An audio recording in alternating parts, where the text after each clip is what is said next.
চলুন আজকে একটা ফাঁকিবাজি পরোটা শেখাই আপনাদের। যদিও এই পরোটাটা মাই করেছে, আমি শুধু হেল্প করেছিলাম। তার জন্য ময়দা নিয়ে নিয়েছি 2 কাপ, হাফ কাপ হচ্ছে আটা, আর ঘি, নুন আর একটু চিনি। ভালো করে ময়ানটা দিয়ে যেরকম করে আপনি লুচি বা ময়দা রুটি বানান সেরকমই বানাবেন। তো একটু নরম নরম হলে তার মধ্যে আর একটুখানি ময়দা অ্যাড করে দেবেন, কোনো অসুবিধা নেই। খুব বেশি শক্ত হবে না, একদম বেশি নরমও হবে না। এবার বড় বড় পাতলা পাতলা করে রুটির সাইজে বেলে নেবেন।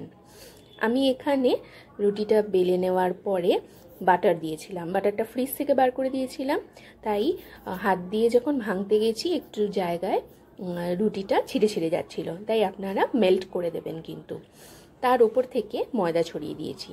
এবার একসাথে আমি অনেকগুলো রুটি বেলে নিয়েছি, তো তার মধ্যে আমি 4টে রুটি একটা সেটে দিচ্ছি। মানে ফার্স্টে হচ্ছে একটা রুটি, তারপরে বাটার, তারপরে কিছু ঝুড়ো ময়দা, তারপরে আবার একটা রুটি, তারপরে একইভাবে বাটার, ময়দা, আবার একটা রুটি, এরকম করে ভালো করে চেপে চেপে নিয়ে 4টে এই বড় রুটিকে একসাথে বেলে নিতে হবে। এই দেখুন, আমি একদম শেষ লেয়ারটা দেব, এইটাকে দিয়ে ভালো করে কভার করে নিচ্ছি আর সাইডগুলো একটু চেপে চেপে দিচ্ছি। এবার ছুরি নিয়ে আমি এটাকে 4 অর্ধেক করে নেব। পরোটা মানেই যে গোল হবে এমন না, পরোটা 3 কোণাও হয়। হ্যাঁ, আমার মা ছোটোবেলায় কিন্তু 3 কোণা পরোটাও করে দিত, দারুণ লাগতো খেতে। যদিও টেস্ট একই, বাট শেপটা আলাদা। এবার যে চারদিকে যে এদিক ওদিক বেরিয়ে গেছে সেগুলোকে একটু টান টান করে ঠিক করে নেবেন। এর জন্য কিন্তু মা একটু বকাও দিয়েছে যে ঠিক করে কেন বেলিনি, তবুও ঠিক আছে। আমি পরোটাগুলোকে একটু বেলে নিলাম। এবার বেলে নেওয়ার পরে দেখুন পরোটাগুলোর সাইজ কিন্তু বেশ বড় বড় হয়ে যাচ্ছে। যেহেতু ময়দা মাখা, তাই ময়দা একটুখানি ছোট হয়ে যায়।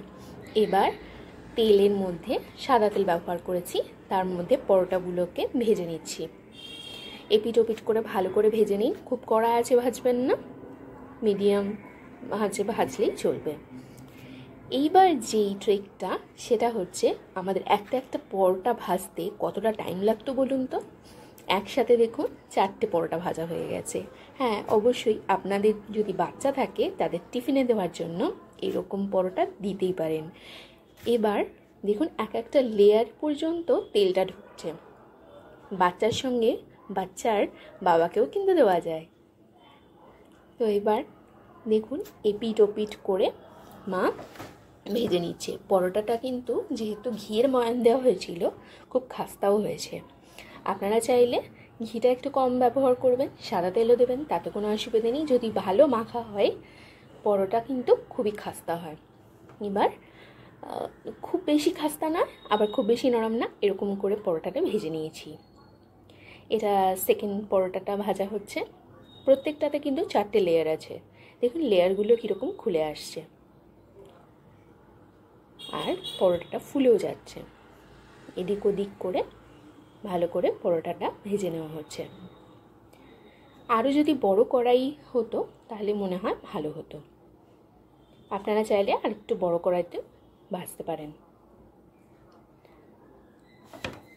অনেক সময় পরোটা আমরা ফ্ল্যাট প্যানের মধ্যে করি, কিন্তু এটা যেহেতু একটু ডিপ ফ্রাই হচ্ছে, তাই একটা ডিপ কড়াইয়ের মধ্যে করাই ভালো। এবার আমাদের পরোটাগুলো ভাজা হয়ে গেছে।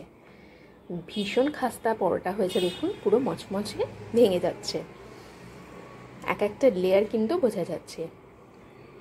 পরোটাটা যেটা দিয়ে খাচ্ছি সেই রেসিপিটার নাম হচ্ছে চিকেন শোরবা।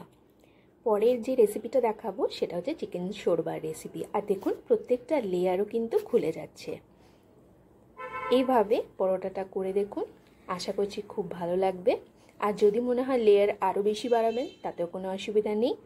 আর যদি মনে হয় পরোটার থিকনেসটা আরও মোটা করবেন সেটা করতে পারেন, তাতেও কোনো প্রবলেম নেই।